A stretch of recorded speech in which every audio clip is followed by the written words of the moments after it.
Le groupe parlementaire d'amitié germano-togolais revisite la collaboration entre les assemblées nationales togolaises et allemandes. Ce matin, les députés des deux partis ont évoqué leur coopération et d'autres sujets d'intérêt commun lors de la visite des Allemands à Lomé. Les dirigeants des pays de l'espace CEDEAO se lancent un nouveau défi, celui de moderniser leur infrastructure aéroportuaire pour l'essor de leur économie. Et pour ce faire, les experts en la matière sont à Lomé depuis hier pour détecter et harmoniser les différentes étapes de cet ambitieux processus. Et puis c'est officiel, Alassane Ouattara est réélu pour un second mandat à la tête de la Côte d'Ivoire. Selon les résultats rendus publics par la Commission électorale indépendante, le président sortant remporte le scrutin à 83,66% des voix. C'était les principales articulations de ce journal. Merci d'être au rendez-vous du 20h sur la télévision togolaise. Tout d'abord, le Conseil des ministres s'est réuni ce mercredi au palais de la présidence de la République sous la direction du chef de l'État Faure Essozimna Gnassingbé. L'essentiel de ce conseil présenté par le ministre en charge de la communication, Guy Madjé Lorenzo. Communiqué sanctionnant le Conseil des ministres du mercredi 28 octobre 2015. Le Conseil des ministres a tenu sa réunion hebdomadaire ce mercredi 28 octobre 2015 au palais de la présidence de la République sous la conduite du président de la République, son Excellence M. Faure Essozimna Gnassingbé. Au cours de ces travaux, le Conseil a adopté 3 décrets et écouté 2 communications. Le premier décret adopté par le Conseil des ministres porte création et fonctionnement du Centre national de recherche et de soins aux drépanocytaires, CNRSD. En créant ce centre de référence pour la lutte contre la drépanocytose, le gouvernement entend renforcer l'action qu'il mène depuis plusieurs années dans ce domaine, notamment à travers le programme national de lutte contre la drépanocytose lancé en 2006. À l'instar des autres pays d'Afrique subsaharienne, la drépanocytose pose un problème de santé au Togo où on compte près de 250 000 patients drépanocytaires. Le CNRSD permettra ainsi d'assurer une prise en charge adéquate pour les personnes souffrant de cette maladie en leur offrant des soins spécialisés de qualité. Il permettra également de renforcer le dépistage de cette maladie, de faire de la sensibilisation et servira également de support à la recherche clinique fondamentale. Le deuxième décret adopté par le Conseil des ministres porte création de la faculté des sciences de la santé à l'université de Kara. Ce décret vise à répondre aux besoins croissants en personnel de santé de haut niveau ressentis par les populations togolaises et qui exige un cadre de formation adéquat dans le domaine de la santé. La création d'une autre faculté des sciences de la santé à l'université de Kara permettra ainsi de décongestionner celle de Lomé et de répondre aux demandes de formation en sciences de la santé qui augmentent chaque année. Sa mise en service aidera le gouvernement à offrir de meilleures prestations aux populations dans le domaine de la santé. Le troisième décret adopté ce jour par le Conseil des ministres fixe les attributions du ministre de la Justice et des relations avec les institutions de la République et porte organisation et fonctionnement du dit ministère. Au terme du présent décret, le ministre assure la garde des sceaux, la justice, les relations avec les institutions de la République, ainsi que la promotion et la protection des droits de l'homme. En ce qui concerne l'organisation du département ministériel, elle prend essentiellement en compte les recommandations de l'audit stratégique et organisationnel du ministère, ainsi que les principes généraux posés par le décret du 7 décembre 2011. Au titre de communication, le Conseil a suivi un premier exposé relatif à l'organisation du 17e concours d'agrégation des sciences juridiques, politiques, économiques et de gestion qui se déroulera au Togo du 9 au 20 novembre 2015 sous l'égide du Conseil africain et malgache pour l'enseignement supérieur, CAMES. 148 candidats, dont 8 Togolais, sont inscrits à cette session du concours d'agrégation du CAMES, dont l'encadrement sera assuré par des personnalités représentant le monde scientifique, les membres du jury ainsi que le secrétariat général du CAMES. La tenue de la 17e session du concours d'agrégation des sciences juridiques, politiques, économiques et de gestion au Togo contribuera à renforcer le rayonnement de nos universités publiques et à affirmer leur ancrage international. La deuxième communication présentée au Conseil est relative aux fraudes enregistrées à l'examen du Bac 2 2015. Il ressort de cet exposé que des fraudes ont été signalées dans 2 centres d'examen de Lomé, à savoir le Collège Saint-Joseph et le lycée technique d'Adido-Gomé. Les fraudes constatées ont trait à des échanges de preuves, à la possession de documents compromettants ou de téléphones portables pendant les épreuves. Au total, 38 candidats provenant de 7 établissements scolaires et 2 candidats libres ont été mis en cause. Après délibération, le Conseil de discipline qui s'est réuni le 17 septembre 2015 a proposé contre les fautifs diverses sanctions qui vont de l'annulation pure et simple du Bac 2 pour certains candidats à l'annulation avec suspension de 1 à 3 ans pour d'autres de passer le dit examen. Ces sanctions ont été entérinées par le Conseil de discipline le 8 octobre 2015. Le président de la République a saisi l'occasion pour féliciter le ministère de l'Enseignement supérieur et de la Recherche pour sa vigilance et a salué la rigueur dont a fait preuve le Conseil de discipline. Fait à Lomé le 28 octobre 2015, le Conseil des ministres. Et je vous le disais en titre, le président Alassane Dramane Ouattara a été réélu à la tête de la Côte d'Ivoire. Et à cet effet, le chef de l'État lui a adressé un message de félicitations. Et le message est ainsi libellé. Monsieur le Président, à l'annonce de votre réélection dès le premier tour, je suis heureux de vous adresser mes très vives et chaleureuses félicitations ainsi que mes ardents vœux de pleine réussite pour votre nouveau mandat. Ce choix est sans nul doute une reconnaissance du peuple ivoirien à votre endroit pour l'impulsion nouvelle que vous avez donnée au développement de la Côte d'Ivoire et pour les efforts que vous déployez dans la consolidation de la paix et la réconciliation entre frères ivoiriens. Je saisis cette heureuse occasion pour souhaiter que les relations étroites d'amitié qu'entretiennent nos deux pays s'approfondissent dans un esprit d'intérêt mutuellement bénéfique.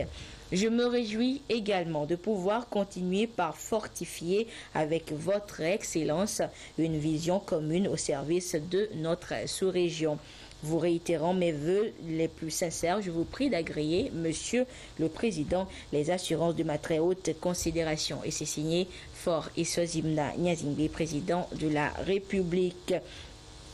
Et autre chef de l'État réélu toujours courant ce mois d'octobre, c'est le président guinéen Alpha Condé. Et le chef de l'État n'a pas dérogé à la règle. Il lui a également adressé un message de félicitations qui dit ce qui suit. Monsieur le Président, au moment où vous venez d'être réélu, je suis heureux de vous adresser les très vives et chaleureuses félicitations du peuple et du gouvernement togolais auxquelles je joins les miennes propres. Cette nouvelle victoire, qui est la reconnaissance des résultats socio-économiques remarquables obtenus, consacre également votre détermination à engager définitivement la Guinée-Conakry sur la voie de l'émergence. En cette heureuse circonstance, je tiens en outre à vous réitérer ma ferme volonté de continuer par œuvrer avec vous au renforcement des liens d'amitié et de coopération qui existent entre nos deux pays dans un esprit d'intérêt partagé. Vous renouvelant mes vœux ardents de santé et de succès, je vous prie d'agréer, Monsieur le Président, les assurances de ma très haute considération, signé Faure Essozimna Gnazingbe, président de la République. Et le chef de l'État a également adressé un autre message de félicitations, cette fois à l'occasion de la fête nationale de la Turquie. Un message adressé donc à son Excellence Recep Tayyip Erdogan, président de la Turquie. Le chef de l'État, dans son message, a saisi cette heureuse opportunité pour exprimer son vif souhait de voir les relations d'amitié et de coopération qui existent si heureusement entre leurs deux pays se renforcer davantage pour le bien de leurs populations respectives. La suite de cette édition, à présent, Lomé se rapproche davantage de Berlin grâce aux parlementaires. Ce mercredi, une délégation de députés allemands est arrivée à Lomé. Accueillis par le président de l'Assemblée nationale, Daman Dramani, ils ont évoqué l'excellence de la coopération entre leurs deux pays, mais surtout l'étroite collaboration entre les groupes d'amitié germano-togolais. Félix Mdacha nous en dit plus. La rencontre n'aura duré que peu de temps, mais entre le président de l'Assemblée nationale togolaise, Dama Dramani, avec à ses côtés certains de ses collègues députés, venus accueillir leurs collègues députés du Parlement allemand, membres du groupe d'amitié interparlementaire germano-togolaise, délégation conduite par Uwe Keteritz, ce fut l'occasion de faire le point sur la coopération entre les parlements du Togo et d'Allemagne. Le président de l'Assemblée nationale s'est dit heureux d'accueillir pour la deuxième fois une délégation parlementaire allemande en escale en terre togolaise. S'appuyant sur les relations historiques entre l'Allemagne et le Togo, il a émis le vœu que les parlementaires allemands programment prochainement une visite de travail au Togo dans le but de renforcer davantage la coopération entre les parlements togolais et allemands. Dama Dramani a saisi cette occasion pour partager avec les députés allemands les efforts du gouvernement en vue de l'enracinement de la démocratie et de l'état de droit au Togo. La délégation allemande s'est par la même occasion informée sur le fonctionnement du Parlement togolais, notamment le rôle des femmes au sein de l'hémicycle, mais aussi celui des partis de l'opposition. Ja, selbstverständlich können Sie das wissen. Wir haben uns darüber unterhalten, wann nun endlich mal wirklich eine deutsche Parlamentariergruppe nach Togo Nous avons parlé de la possibilité d'une vraie visite d'un groupe parlementaire allemand ici au Togo, puisque le président de votre Assemblée nationale a dit à juste titre que c'est déjà la deuxième fois qu'il sera à l'aéroport pour accueillir une délégation allemande et qu'il souhaiterait qu'un groupe vienne pour une vraie visite. Et nous allons donc y réfléchir en Allemagne pour essayer de prévoir une visite formelle d'un groupe parlementaire ici au groupe d'amitié. Il s'agit de mieux se connaître entre nous et au niveau du gouvernement. Il y a déjà une coopération intense dans le domaine de la coopération et du développement économique. L'Allemagne est bien représentée dans ce domaine, mais il y a aussi d'autres domaines comme par exemple la décentralisation, l'énergie et je pense aussi l'éducation. Pour les élus togolais, cette rencontre est une occasion pour relancer les sujets de discussion sur le domaine de coopération, jugés prioritaires en l'occurrence le renforcement de leurs capacités. Nous sommes une législature jeune qui n'a que 2 ans d'âge et nous avons besoin de nous inspirer de certaines expériences dont nos collègues allemands ont. Et ensuite, nous avons échangé avec eux sur les mesures à prendre afin de ressusciter, si je peux m'exprimer ainsi, la formation duale. Vous savez, la formation duale, c'est un système qui allie les acquis pratiques et les connaissances théoriques et dont les Allemands étaient les initiateurs au début des années 80. Il est question aussi de voir dans quelle mesure le Parlement togolais peut bénéficier d'un certain nombre d'appuis techniques, d'appuis matériels de la part de nos collègues allemands pour toujours continuer de nous assister dans notre marche vers la modernisation. Le groupe d'amitié interparlementaire germano-togolais est un groupe de députés du Parlement allemand issus de sensibilités politiques différentes. Ce groupe de parlementaires travaille avec leurs collègues des pays francophones d'Afrique pour le renforcement de la démocratie.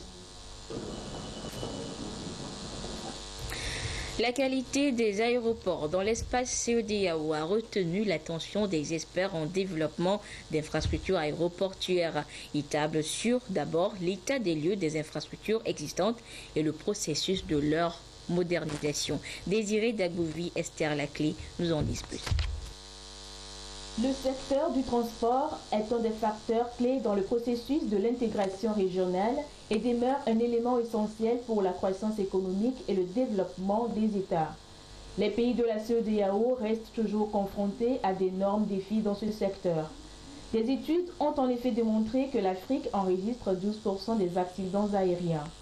Des statistiques sombres qui ont motivé cette rencontre consacrée à l'étude des infrastructures aéroportuaires en Afrique de l'Ouest. Dans nos États aujourd'hui, pour regagner d'une ville à une autre, c'est pas facile, il n'y a pas d'interconnectivité, les tarifs ne sont pas accessibles, et là la sécurité, la sûreté de nos aéroports qui ne sont pas vraiment, c'est pas fiable, les infrastructures aussi, bon nombre de nos aéroports ne sont pas aux normes. Donc c'est à cet effet que la CEDEAO a commandé cette étude pour faire un état des lieux et proposer des solutions sur comment développer les infrastructures aéroportuaires, comment faire la projection des demandes et quelles solutions apporter justement surtout pour construire les infrastructures, construire, rénover, réhabiliter les infrastructures physiques. En la matière, le Togo est un bon élève. Son aérogare en construction est conforme aux normes internationales et les 14 pays présents à Lomé veulent ainsi lui emboîter le pas. Au Togo, sous l'impulsion déjà du chef de l'État, son Excellence, Faure Eswazina Gnassingbé, nous avons reçu des instructions sur lesquelles nous évoluons déjà dans ce sens. Et nous pensons que les conclusions de cette étude ne feront que renforcer les stratégies que nous avons déjà mises en place pour garantir une assurance, une sûreté au niveau de notre aéroport.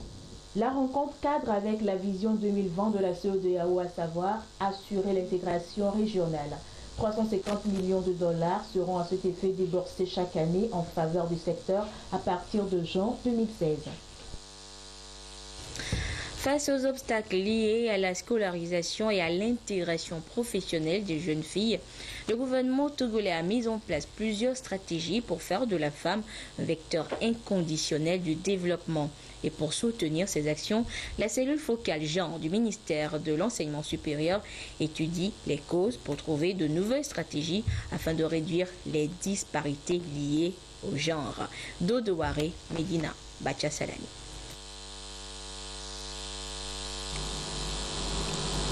Résolument engagé en faveur de l'épanouissement total de la femme, l'État togolais mène des actions non moins importantes telles que la promotion de l'école pour tous, la gratuité de l'école primaire et la lutte contre le mariage précoce.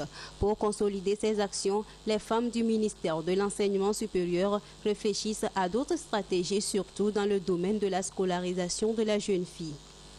Dans nos universités, le nombre de filles qui parviennent à ce niveau est dans un premier temps moins élevé et après elles n'atteignent pas tous le but pour lequel elles vont à l'université. Il y a la rétention. Donc c'est pour regarder toutes ces questions de disparité liées au genre, surtout au niveau du département de l'enseignement supérieur et de la recherche, que nous avons voulu organiser cette activité.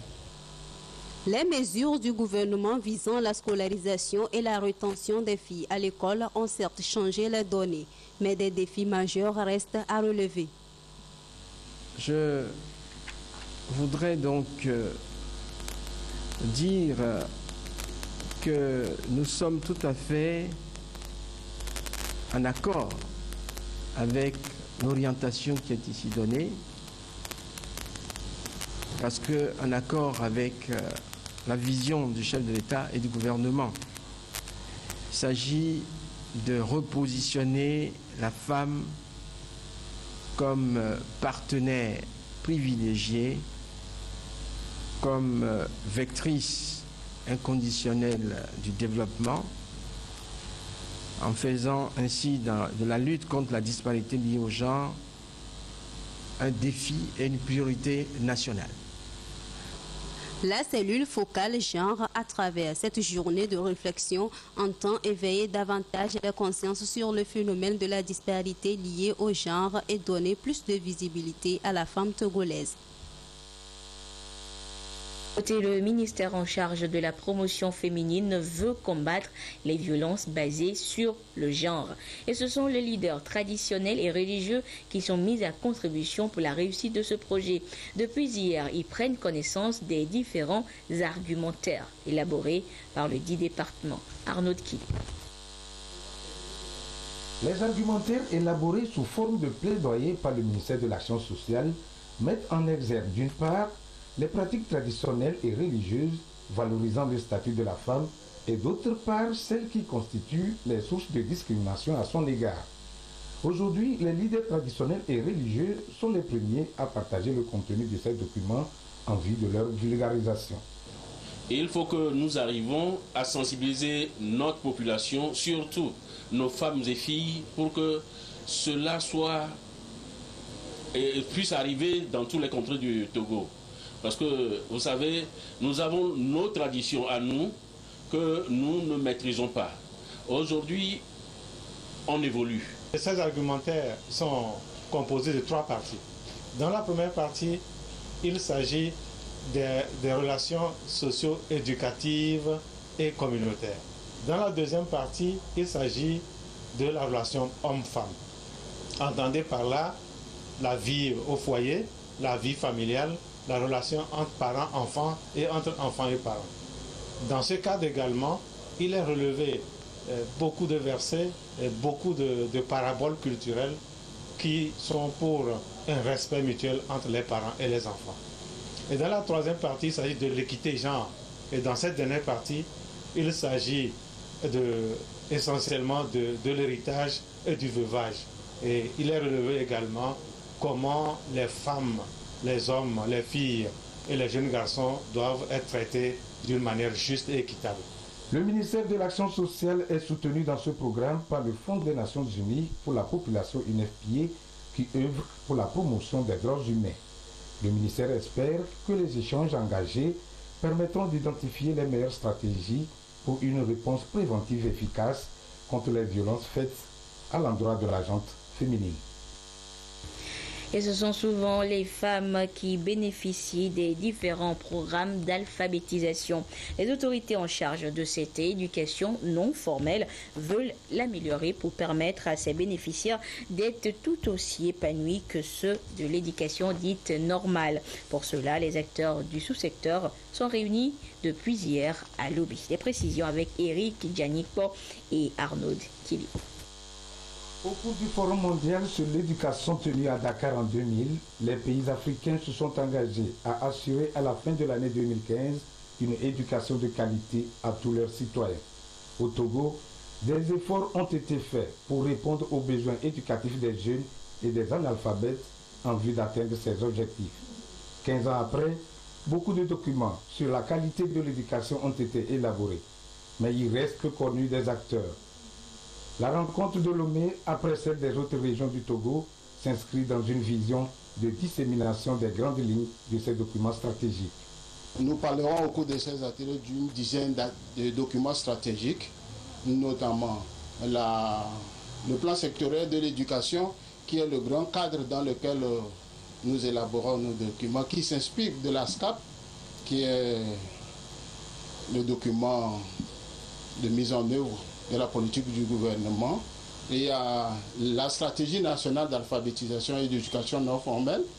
Nous avons la stratégie, le manuel de procédure de la stratégie du faire parce que depuis quelques années, le gouvernement a décidé d'utiliser la stratégie de faire pour la mise en œuvre des programmes d'alphabétisation et d'éducation non formelle. Il s'agira pour les participants de faire une synthèse du contenu de ces documents et de se l'approprier pour un meilleur renforcement des capacités institutionnelles et humaines du sous-secteur de l'alphabétisation et de l'éducation non formelle au Togo. Et pour atteindre la cible visée, les documents seront reproduits en version électronique et papier. La rencontre a reçu l'appui financier et technique de l'UNESCO. Santé à présent, le pari de la lutte contre le VIH-Sida ne peut être véritablement gagné que si les interventions se multipliaient non seulement à l'endroit de toute la population, mais aussi et surtout à l'endroit des populations dites clés, notamment les professionnels du sexe et les homosexuels. Et ce sont elles justement qui sont la cible de la deuxième réunion régionale de ces populations clés réunissant 16 pays du monde à Lomé. Charlotte Consimet. Les spécialistes de la question ne le diront pas assez.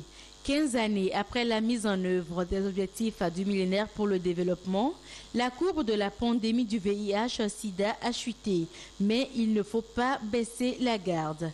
C'est pourquoi il urge d'adapter les stratégies de lutte à la nouvelle donne, c'est-à-dire prendre beaucoup plus en compte les populations clés, que sont les professionnels de sexe et les homosexuels, ce qui appelle à l'intensification des interventions à leur endroit pour parvenir à zéro nouvelle infection. Maintenant, c'est de voir quels sont les résultats obtenus dans nos pays et surtout d'adapter la nouvelle stratégie à ces populations clés et voir surtout aussi les leçons apprises par tous les pays. C'est l'occasion de confronter nos expériences, de tirer les leçons apprises et ensemble orienter une nouvelle stratégie en adaptant sur de nouvelles méthodes. Des actions jusque-là menées par l'État togolais en termes de lutte contre le sida ont affiché des résultats encourageants. Des progrès enregistrés grâce à la volonté politique et à l'appui des différents partenaires. La prévalence au Togo était de 29% en 2005 et avec les efforts de prévention, on est maintenant à 11%. Donc ça dit qu'on a des préventions qui marchent, il y a des activités qui marchent. Et les personnes qui sont dépistées positives, on a tout fait pour les lier les centres de soins, pour les offrir les ARV. Les différents pays ici présents vont partager leurs expériences afin d'harmoniser les points de vue pour mieux agir en faveur de ces populations clés. À cette rencontre régionale, le Togo a aussi signé la déclaration de Dakar, une déclaration qui réitère l'égalité des sexes dans toutes ses dimensions. Direction maintenant la Côte d'Ivoire où Alassane Ouattara rempile pour un nouveau mandat de 5 ans. À 73 ans, le président sortant l'emporte dès le premier tour avec un score sans appel de 83,66%. La victoire d'Alassane Ouattara était attendue, mais il aura fallu patienter 2 jours et la lecture des résultats département par département pour que le président de la CEI proclame ce mercredi à l'aube le score sans appel du président sortant. Il obtient 83,6% des voix. Avant même la proclamation officielle, le chef de l'État sortant réagissait. Il visitait Henri Konan Bédié, président du PDCI, l'ancien parti unique qui l'a soutenu. Ce scrutin permettra sans aucun doute de renforcer la cohésion nationale et de tourner définitivement la page de la crise que notre pays a traversée. La Côte d'Ivoire s'engage résolument sur la voie de la stabilité et du renforcement de la démocratie. Le chef de l'État distance largement Pascal Affi-N'Guessan, arrivé 2e avec un peu plus de 9% des voix. Il faut dire que le candidat du FPI était désavoué par une partie de ses troupes. Celle-ci appelait au boycott en soutien au président Gbagbo, emprisonné à La Haye. Ce mercredi, il prend acte des résultats. Ce scrutin révèle donc que la Côte d'Ivoire est toujours en crise. La Côte d'Ivoire est toujours divisée. Ce scrutin confirme que le pays a besoin de réconciliation et de démocratie. Le taux de participation était l'un des principaux enjeux de cette présidentielle. Il s'établit à près de 55%, mais celui-ci aussi est contesté par une partie de l'opposition qui appelait au boycott du scrutin. Et puis une nouvelle polémique sur les actions de la police américaine. Les images de l'arrestation violente d'une lycéenne noire par un policier blanc suscitent l'indignation générale. La scène se passe dans une salle de classe en Caroline du Sud et le crime de l'élève, son agitation durant le cours d'un professeur. Regardez. Tu vas venir avec moi ou je dois te forcer? La vidéo est d'une rare violence. Un policier blanc s'approche d'une jeune lycéenne afro-américaine. Il l'attrape par le bras, la soulève de sa chaise et la plaque au sol. La traîne plus loin encore avant de lui ordonner « Mets tes mains dans le dos !»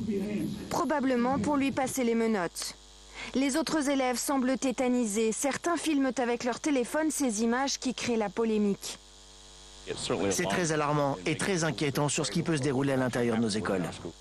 C'est le professeur qui a appelé ce policier pour faire sortir la jeune fille de classe parce qu'elle perturbait le cours. Mais l'homme, Ben Fields, n'aurait pas dû travailler dans une école. Il aurait déjà subi des sanctions pour des violences similaires envers d'autres élèves de couleur. Une enquête est ouverte. Nous devons regarder la scène dans son intégralité pour comprendre ce qu'il s'est passé. Est-ce que c'est quelque chose qui est déjà arrivé ? Aux États-Unis, les violences policières à l'encontre des minorités raciales sont au centre des débats, notamment depuis le meurtre d'un enfant noir de 12 ans abattu alors qu'il jouait avec une arme factice l'année dernière. En 2015, la police américaine a tué 385 personnes, les 2/3 d'origine afro-américaine. Retour en page nationale depuis le 23 octobre dernier. La bière brune et blonde coule à flot du côté de Lomé et de Kara. Et tout ceci dans le cadre de la 9e édition de la fête de la bière organisée par la brasserie Bébé Lomé. Une initiative lancée officiellement cet après-midi par le ministre en charge de la culture Guy Madjé Lorenzo. Le compte rendu avec Luc Assis et Esther Laclé. C'est parti pour la 9e édition de la fête de la bière au Togo. Un événement qui offre l'opportunité au public d'apprécier la kyrielle de boissons brassées par la Bébé Lomé. C'est aussi des moments de distraction, de convivialité, des stands de récréation et un podium d'expression artistique pour le plus grand bonheur du public. On a testé tous les appareils, tout est au point. Aujourd'hui, on démarre la magie vraisemblablement et véritablement pour nos consommateurs. Il y aura des soirées à thème. Chaque soirée aura un thème qui va être animé. Il y aura beaucoup de dégustations, il y aura beaucoup d'innovations, il y aura beaucoup de magie pour nos consommateurs. Ce pôle de festivité, un moyen de célébration de la bière et de partage entre les consommateurs et les employés de Bébé Lomé. Le ministre de la Communication, de la Culture veut de ce rendez-vous culturel qui est désormais sous-régional un symbole du vouloir vivre ensemble des populations togolaises. Cette fête de la bière est devenue un événement culturel. Et pour le ministre de la Culture, ce n'est que du bonheur de voir que les populations vont se brasser, vont se fréquenter, vont se côtoyer dans la bonne ambiance, la bonne humeur. Et c'est ce dont nous avons besoin pour le mieux vivre ensemble. Démarré depuis le 23 octobre dernier, l'acte 9 de la fête de la bière connaîtra son épilogue le 1er novembre prochain. L'espace aéré de la BCAO abritera la soirée VIP le 7 novembre prochain. Plus de 100 000 visiteurs sont attendus pour cette fête. Un appel leur est lancé pour une consommation modérée.